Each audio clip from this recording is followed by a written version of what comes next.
Iki berangkat kondi iki saiki. Iki mau bar ke Surabaya terus iki ning Jepara iki arep teko iki, Mas. Yo arep teko. Ya wis sing hati-hati. Jare Bapak Badar, "Lho Mas Badar senengane lanang kuwi." Iki piye lho kuwi, Mas? Sopo sing ngomong ngono iki? Mbak Manara lho. Duh Mas Badar senengane lanang, ya ampun. Kabeh iki digebuk rata ya Mas Badar iki. Lah iya. Dianggap kabeh kok dhek.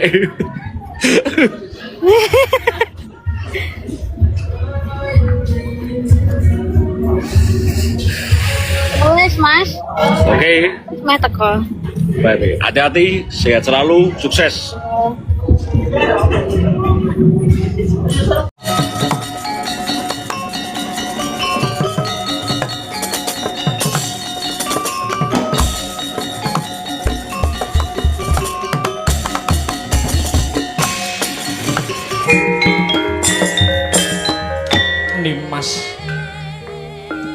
Nimas jejibating tilam sari liringmu pandam kamarutan satemah pinter marawasa telenging kayun garwanipun kakang wong ayu Yayi Bathari Dresanala kula nuwun wonten tinimbalan ingkang adhawuh Pangeran Arjuna miji ingkang garwa kula pun Dresanala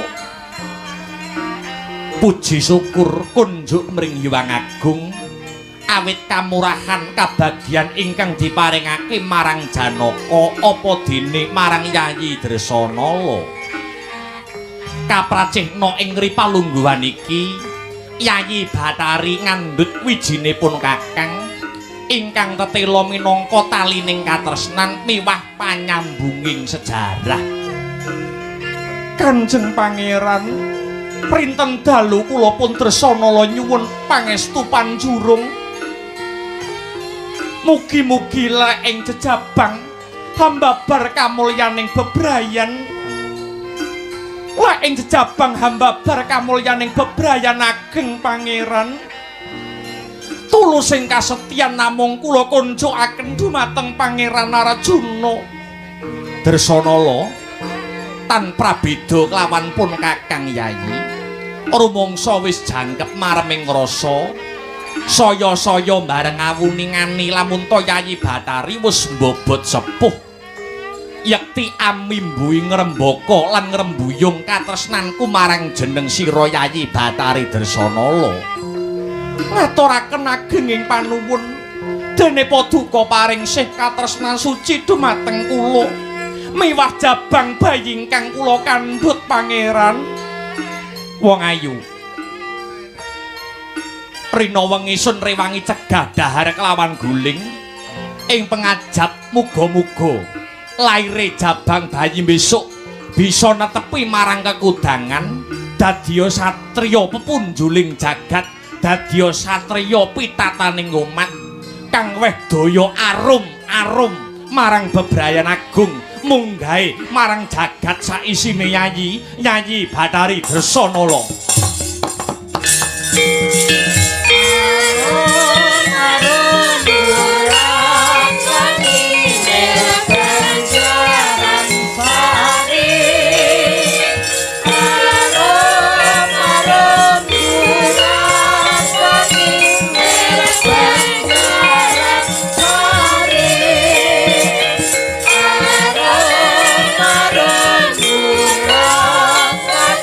Dresanala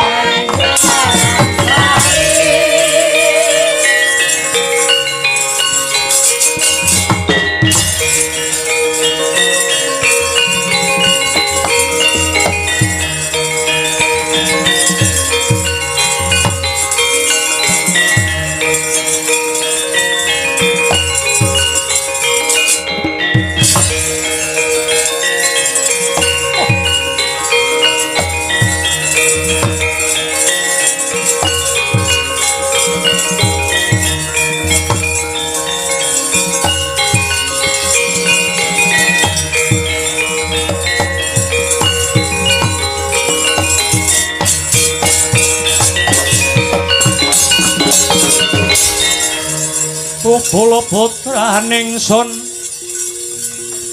sira iku wis wahan dipisah lan deneng ing wang iwa kulining aradi becik sira ning praja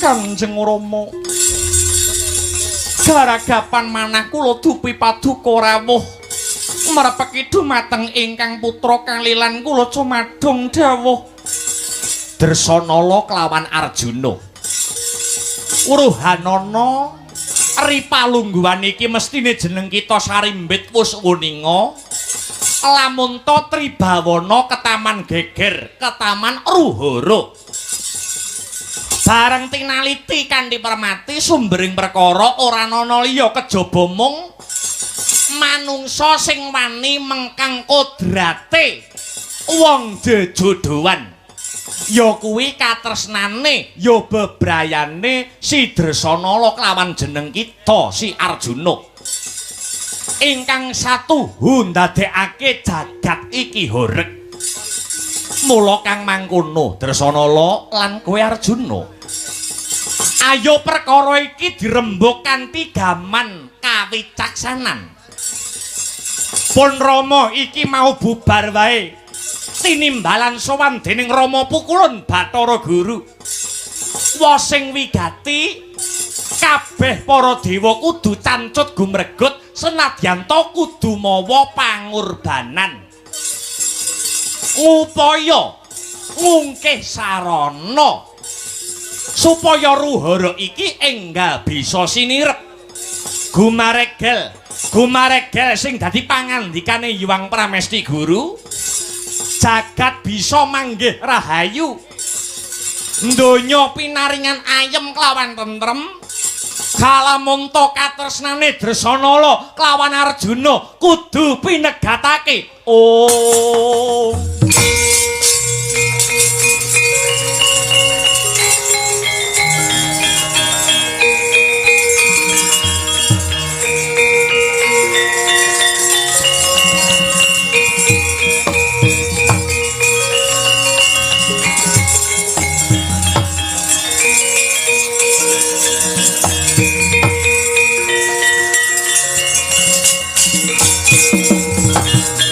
wadananira layu kumalakutem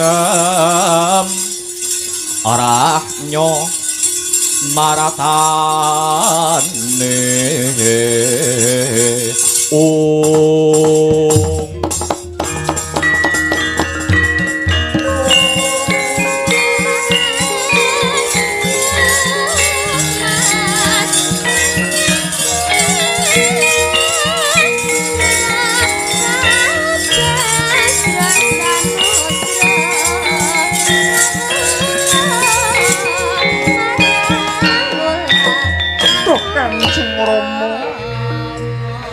mestinipun Hyang Pramesti Guru purun hangungak lelampahan kawuri katresnan kula kalian Pangeran Arjuna rumuhun punika pikantuk berkah pangestu saking Hyang Pramesti Guru kenging menapa ripalungguhan sakmangke ratuning para Jawata kepareng handabel ingkang dados pangandika ingkang sampun kawiyos kejawi saking menika Kanjeng Rama jagat menika kebak Ruhara mboten kok saking katresnan kula dumateng Pangeran Arjuna nanging inggih awit saking pakartine para manungsa ingkang ngumbar kamurkan tebih saking raos kautaman punika ingkang hanjalari jagat menika saya doyong pramila Dresanala mboten saged hanampi gagasan menika dhumateng Kanjeng Rama saya kula aturi mriksani padaran kula anak kula sampun tungkap Sabta Candra tegese 7 wulan ibu kados pundi lelampahanipun menawi putra kula benjang kedah pinisah kalian sudarmanipun Duh Kanjeng Rama, kawula nyuwun kawicaksanan Kanjeng Rama.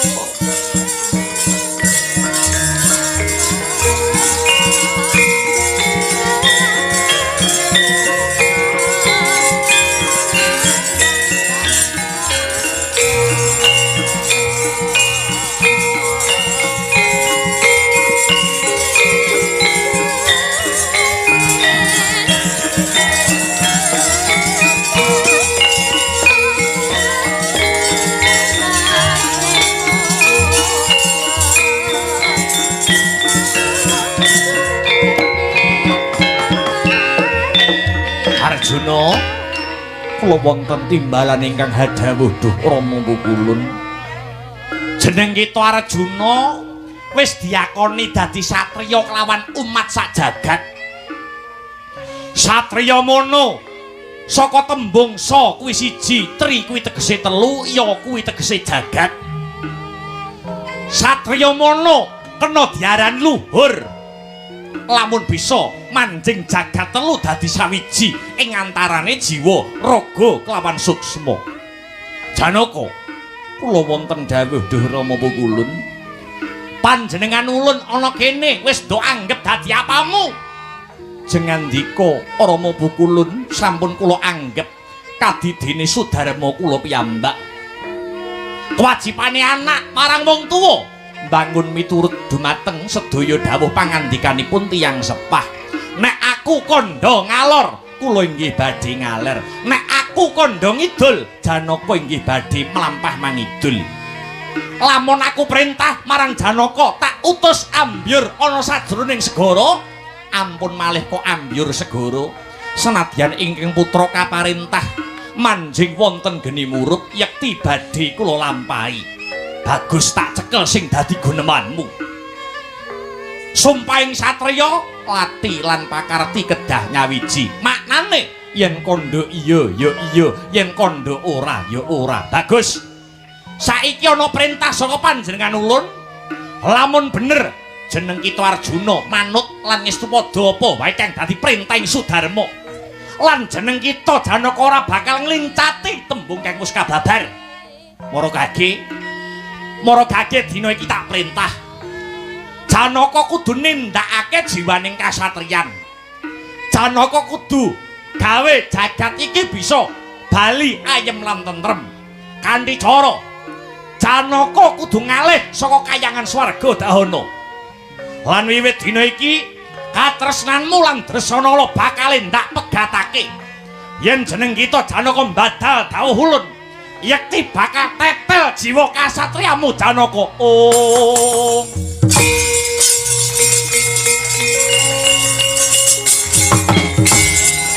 Pangeran. Weh, Dresanala. Duk.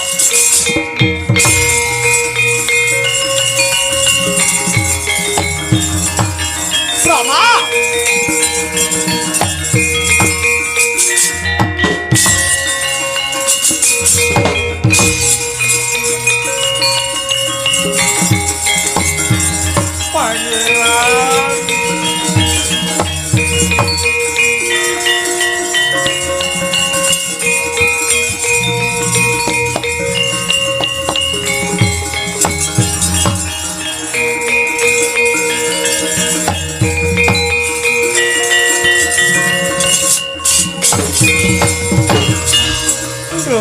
Calon mantuku Cahayu Dresanala.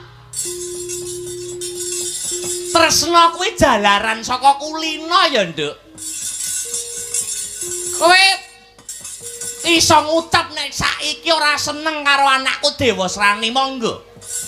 Ning ana tetembungan tresna kuwi jalaran saka kulina. Yen kowe kulina omong-omongan karo Dewasrani, yen kowe kulina jagongan karo Dewasrani, yen kowe kulina dikeloni Dewasrani,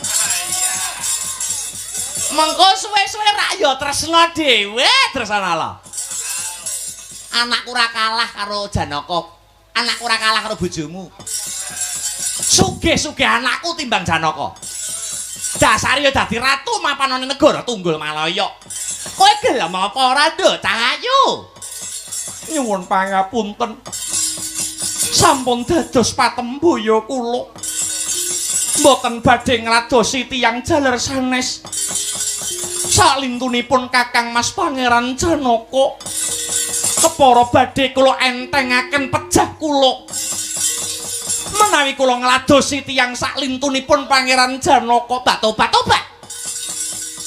Yen kowe nampik katresnane anakku si Dewasrani, ateges kowe ngremehke karo Betari Durga. Iya. Ayo, kowe gelem apa ora dadi bojone Dewasrani? Mboten badhe kula kersa bosen urip kowe.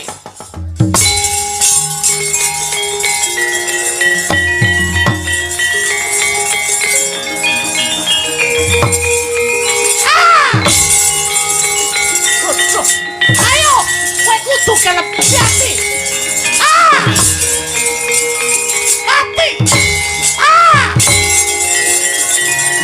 Ngremehke karo Betari Durga.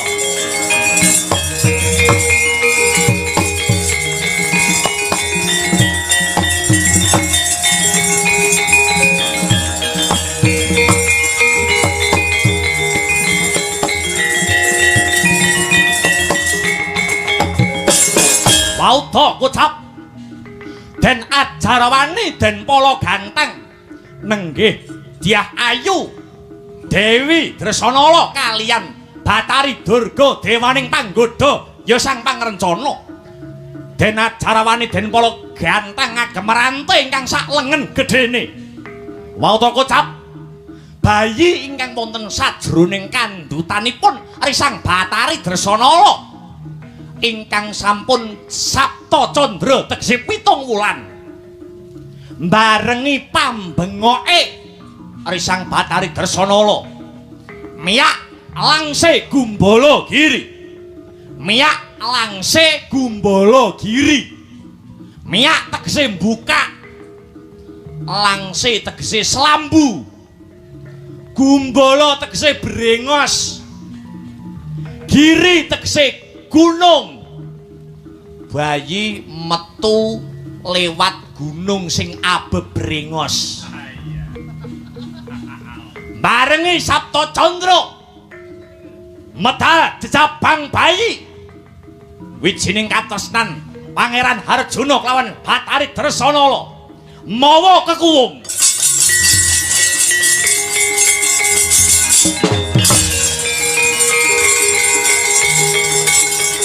Jiwa manggih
Ibu, kula ingkang putra pun Dewasrani. Lah kok menika katresnan kula si Dresanala kok plak kapidara. Wonten menapa Kanjeng Ibu? Kowe menenga wae rasa cerewet kowe Dewasrani. Kowe dadi anak wis ngrepotne wong tuwa. Arep rabi ngrepotne wong tuwa, bojo meteng ngrepotne wong tuwa. Tak kandhani ya. Jane calon bojomu si Dresanala kuwi sejatine ora tresna karo diapurmu jane. Lah kowe kok meksa. Walah calana ngerti dimohi wong wedok jek nekat ae kowe. Ngene iki sing bingung rayu wong tuane, ngene iki sing bingung rayu aku.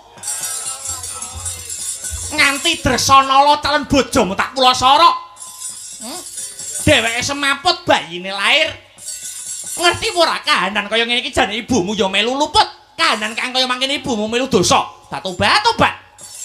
Nganti kowe engko sida rabi tenan. Nganti kowe iki mengko sida rabi tenan. Karo si Dresanala kok besok jek kedanan sinden anyar tak kruwes cangkemmu kowe. Mboten Kanjeng Ibu, mboten. Wis saiki Dresanala boyongen. Gawa ngalih mapan ana ing negara tunggal Malaya. Lah nasibipun jabang bayi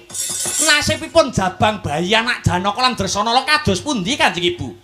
Pun ibu kang bakal ngupakara. Bayi iki yen ora dipateni ora wurunga dewasane bakal bebayani. Tak templungne Kawah Candra di muka karben mati kobong anak Janaka lan Dresanala iki.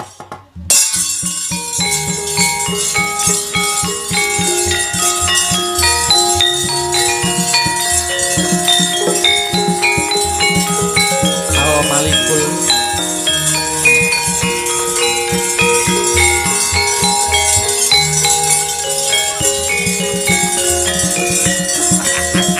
sida rapi karo Dresanala.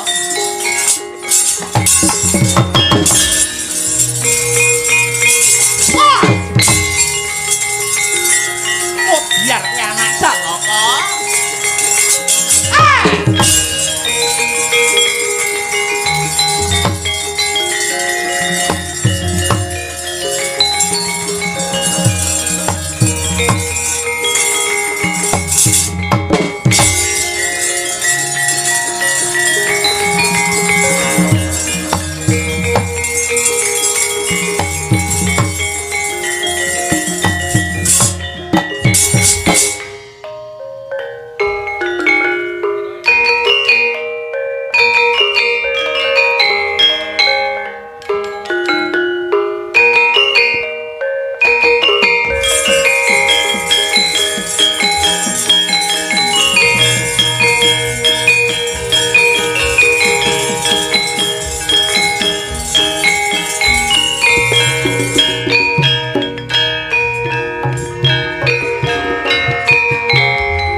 Wala haula wala quwata illa billah. Nduk, anakku sing ayu dhewe, anakku sing setinik-tinik. Limbuk. Ana dawuhmu apa, Mak, nimbali karo anakmu aku? Leren sawetara ya nok kanggo ngendhone swasana mangkono, Mak. Perkara lakon mengko ditutuke sak rampunge season limbukan ning sing baku ngak awake dhewe aku Kang Sarta kowe limbuk ngaturake apa to wigatine awake dhewe sowan tinimbalan. Oh ngono. Iya. Ning sadurunge matur sing akeh-akeh. Heeh. Angka 1 tak kira ora ana tembung kang luwih endah kang kudu diucapake. Iya. Kejaba mung ucapan lan ungkapan puja puji syukur kunjuk marang Gusti ingkang murbeng dumadi Tuhan yang Maha Esa Allah Subhanahu wa taala yuang widi wasana. Oh ngono ya, Mak. Iya. Syukur marang pangeran, syukur marang Gusti ingkang murbeng dumadi. Kang wis malimbarake berkah Kang sarta kenikmatan, becik nikmat sehat, nikmat sempat, nikmat iman sehingga bengi iki adicarane ya kuwi tidak lain dan tidak bukan ya kuwi agenda rutin tiap tahun. Wujud syukure para warga masyarakat ana ing Tembeling, Kecamatan Kasiman, Kadipaten Bojonegoro. Iya. Syukur marang ngarsaning Gusti ingkang murbeng dumadi. Syukur marang zat ingkang murbeng zat. Iya. Kang wis malembarake keberkahane Kang sarta kenikmatane. Heeh. Wujud syukure para warga masyarakat Desa Tembeling diaplikasikan dalam bingkaian adicara sedekah bumi. Adicarane sedekah bumi. Ana sing ngarani bersih desa, ana sing ngarani nyadranan, rasulan, apitan dan lain sebagainya. Iya. Maneka warna sing dadi jenenge nanging pada intisarine ya kuwi ora ana liya ya kuwi wujud syukure para warga masyarakat kunjuk marang Gusti ingkang murbeng dumadi. Ngono. Iya. Iya ya, Mak, iya ngestokake dawuh. Iya. Banjur awake dhewe sowan ana ing pepunden-pepunden, dulur-dulur ingkang lenggah mapan ana Tembeling. Pak insyaallah lagi sepisan jikina. Oh ngono. Pak insyaallah awake dhewe sak kanca saka Kadipaten Nganjuk perdana lagi sowan sepisan jiki marak mangarsa ngraketake kekadangan, ngraketake tali silaturahmi karo para pepunden-pepunden warga masyarakat ingkang lenggah ana Tembeling kang bengi iki wis kasembadan nganakake adicara sedekah bumi. Oh ngono ya, Mak. Lagi perdana. Iya. Senadyan lagi sepisan iki ning tak akoni luar biasa babakan apa? Luar biasa babakan apresiasi Kang sarta antusiase para warga masyarakat ing Tembeling. Oh ngono. Senadyan ya lagi bengi iki amake dhewe sowan ana ing laladan Tembeling. Ya. Nek sowan ning Bojonegoro fa insyaallah marambah makaping awake dhewe wis tau ning yen Tembeling ya lagi bengi iki. Ngono. Nanging tidak mengurangi semangate para warga masyarakat ing Tembeling anggone bengi iki kepareng rawuh ya kuwi mirsani pahargyan sedekah bumi kanthi gelar adicara gelar kelir gantung gong ngenekake wayangan minangka wujud syukure lan minangka tandha agenda rutin tiap taune kang setiap tahunnya pasti diadakan warga masyarakat ingkang lenggah mapan ana ing Tembeling kene. Oh ngono. Wiwit sore wis rame, wiwit sore sing kepareng rawuh, sing kepareng mirsani wis akeh. Iya, tong royonge para warga masyarakat. Kaya ngene iki iso ngraketake balung pisah. Iya, merga rumangsaku tanpa guyub rukun, tanpa rasa gotong royong, tanpa rasa persatuan kang sarta kesatuane para warga masyarakat ing Tembeling. pangeh kelakone bisa den adani adicara kaya bengi iki sing kaya ngene gayenge sing kaya mangkene regenge no. Oh ngono ya Mak. Iya. Bengi iki padha tumplek-blek dadi siji. Ora nyawang endek dhuwuring derajat pangkat, ora nyawang sugih miskine bondo donya. Yen kena diibaratake pepindhane kaya sapuduk kae no. Oh ngono.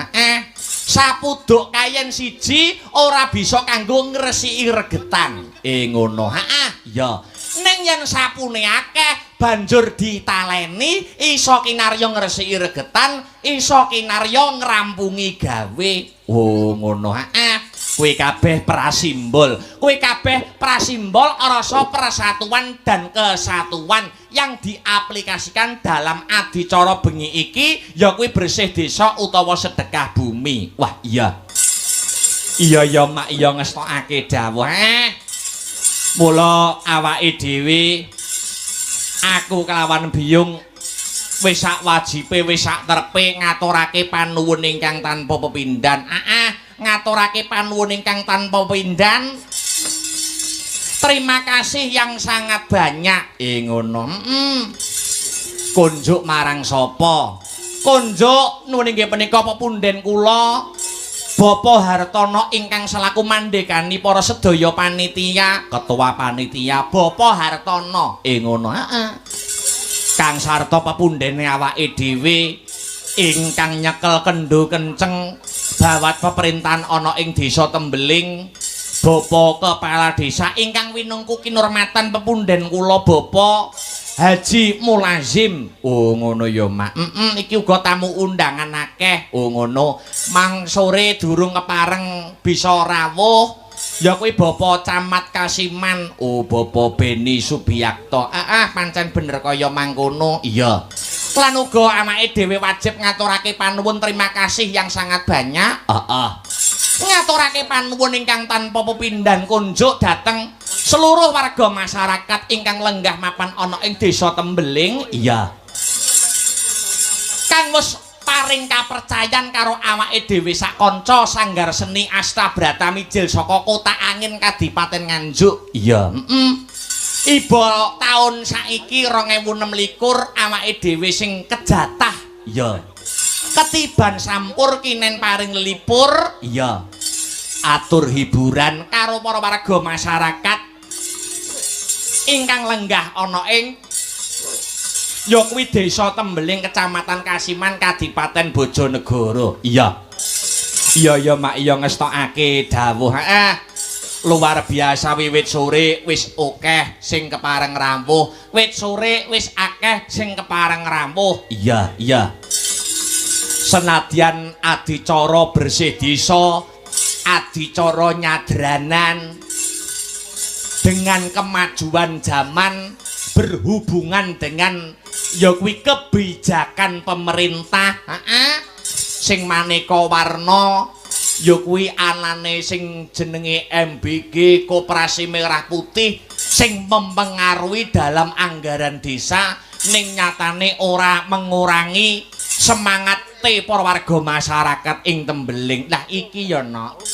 Pancen iki patut diacungi jempol. Oh ngono. Tegese warga Tembeling isih ngugemi marang tradisine. Oh ngono. Masih memegang arat marang seni lan budayane. Oh ngono. Iya ngestokake dawuh. Eling-eling zaman saiki kuwi budaya sing isih lestari hanjrah tekan ngendi-ngendi Jawa Timur, Jawa Tengah nganti tekane Jakarta, Indonesia, tekane luar pulau Jawa, kuwi budaya sing tetep lestari, tetep hanjrah tekan ngendi-ngendi kuwi mung wayang budaya Jawa. Mula wayang wiwit biyen, wiwit nama kuna nganti tekan Ripalungguhan iki wis ora kurang-kurang anggone nampa kelawan gempuran zaman. Oh, wayang kuwi. Wayang diarani dudu ajaran Islam wis tau diharam-haramne, wis tau wayang arep dimusnahne karo wong-wong sing garis keras wis tau. wayang dilemahne budayane dhewe dengan adanya mbiyen 3 tahun 4 tahun kepungkur ya kuwi virus Covid-19 ya wis tau ya nganti tradisine kandhek nganti tradisine sempet vakum peleman-peleman budaya ki maneka warna oh ngono ning patut diacungi jempol kanggo warga-warga masyarakat sing tetep uga tetep kukuh niate anggone tetep nguri-nguri lan ngurip-ngurip budayane wabil khusus ya kuwi wayang kulit kaya kang kagelar dene bengi iki ya mak pancen bener kaya mangkono wah iya ternyuh sajroning ati mula wis sak wajibe ndedonga marang purbaning Gusti ingkang Maha Kawekas awake dhewe ning kene ora iso matur akeh-akeh iya sing bisa mung jurung pandonga mangkono ya mak muga-muga sak rampunge seluruh rangkaian adicara bersih desa utawa nyadranan ing Kukuban Tembeling kene dadiya desa ingkang baldatun thayyibatun warapun gofur memala kang Sukerta memala Sukerta sageta sirna bebendura retu sageta sinapu iya satemah desa ingkang mapan ana ing Tembeling kene pinaringan gemah aripah loh jinawi kertotото turaharjo murah sandang kelawan pangan cina ketok ing kamulyan tinebihno saka bencana alam amin amin amin Allahumma Allahumma iya pancen sing dipuji kaya mangkono Allahumma sholli wa sallim ala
Capele,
Sowan komplit kanca-kanca sanggara seni Astabrata Group mijil saka Kadipaten Nganjuk. Iya, Mak. Wayang gamelan para pengerawit, kadang pengerawit, para swara mati utawa sinden uga komplit gawan saka ngomah. Iya, Mak, iya ngestokake dawuh. Bot-bote nampa dawuh saka nun inggih para pepunden-pepunden ingkang lenggah. Warga masyarakat pepunden kula ingkang lenggah ana ing Tembeling. Iya ngestokake dawuh. Pranyata Tembeling kene kuwi desa sing ngrejekeni kok nok. Oh ngrejekeni barokai. Heeh. Buktine ngrejekeni apa? Buktine barokai apa? Mau mayangan durung lekas diwiwiti. Heeh. Ning pondokan utawa ning transit wis dipanggihi kelawan priyayi. Oh ngono. Saka ngendi? Saka Kasiman. Oh, bakale yo meh wayangan. Oh, Kasimane ngendi? Kasimane Sambeng. Sambeng wonten nggih? Wah, Sambeng. Sok kapan kuwi? Sok tanggal 4 Oktober. Oh iya. Sesuwe tambah siji ya alhamdulillah. Iya, Oktober jek mlebu loro ana. Lah iya. Mula ya wajib disyukuri, matur nuwun pun paring rejeki kula kalian kanca-kanca saking Nganjuk. Muga-muga dadi dalan silaturahmi, dadi dalan paseduluran ing antaraning Nganjuk kelawan Tembeling Bojonegoro ya, Mak. Pancen bener utamane dadiya silaturahmi antaraning Nganjuk kelawan Kasiman. Iya ngestokake dawuh. Pagelaran bengi iki uga disiarkan langsung no. Disiarkan langsung. Ya kuwi lumantar channel YouTube. Channel YouTube awake dhewe kang sarta kanca-kanca ya kuwi Astabrata Media. Ngono. Dadi iki sing ndongake para warga masyarakat ingkang lenggah ana ing Tembeling, ora mung para pamirsa ingkang hadir ana ing TKP. Ngono. Nanging uga sing memonitor lumantar channel YouTube Astabrata Media juga ikut andil mendoakan warga masyarakat Tembeling kang bengi iki ya kuwi wis sembodo ngadani adicara sedekah bumi. Nyadranan bersih desa. Iya pancen bener kaya mangkono. Iya ngestokake dawuh. Menyelam sambil minum air sadurunge ya kuwi ngaturi bintang tamu maca-maca layang ingkang tumiba ana ing pangkon. Iya ngestokke dawuh. Ya. Assalamualaikum warahmatullahi wabarakatuh. Saking kula RT 13 RW 2 Tembeling badhe nyuwun tembang setunggal podang kuning angka kalih blandong. Bagi. Iya. Pokoke nek ning daerah Bojonegoro nyerang selindrunan ya.